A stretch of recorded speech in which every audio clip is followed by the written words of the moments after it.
Well, I think the thing that I've got the most problem with is this weird thing we do in thinking about the brain.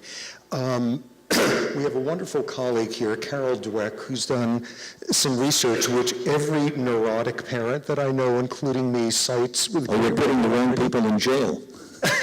Yes, it's this one, you take a child who has just done well on some test or something, and either you say, oh, what a great score you got, what a great result, you must be so smart. Or you say, what a great score, you must have studied so hard, you must have worked so hard. And what she shows is that you must be so smart is a very good predictor of the child not doing as well the next time around. You must have worked so hard being, in fact, a predictor of improvement afterward.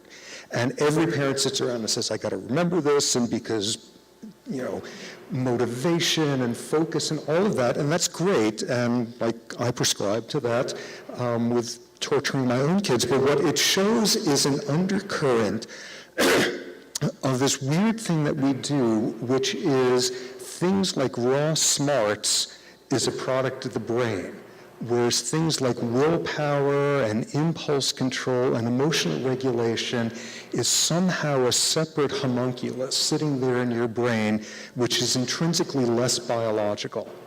That somehow raw intelligence is made out of neurons, but willpower is made out of gumption and Calvin and you know, fire and brimstone sermons. And the trouble is that it is just as biological of a process.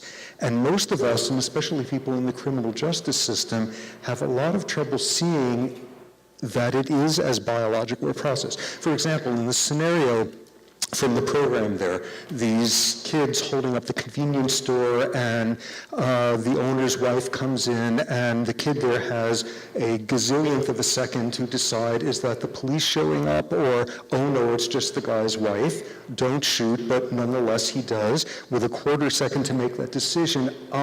Why didn't he have the impulse control to keep himself from pulling the trigger there? And biology plays enormously into that. If he had the rotten luck to be born poor, by age 5, on the average, his frontal cortex would have been thinner than kids from higher socioeconomic status backgrounds and be less effective at emotional regulation. If he had low glucose levels at the time, his frontal cortical neurons, which are the most expensive neurons in the brain, wouldn't have been saying, whoa, stop a second, that's not the police, don't pull the trigger, would not have been working as well. If he had a particular type of dopamine receptor, genetic polymorphism, that would have biased him. There's a parasite, toxoplasm.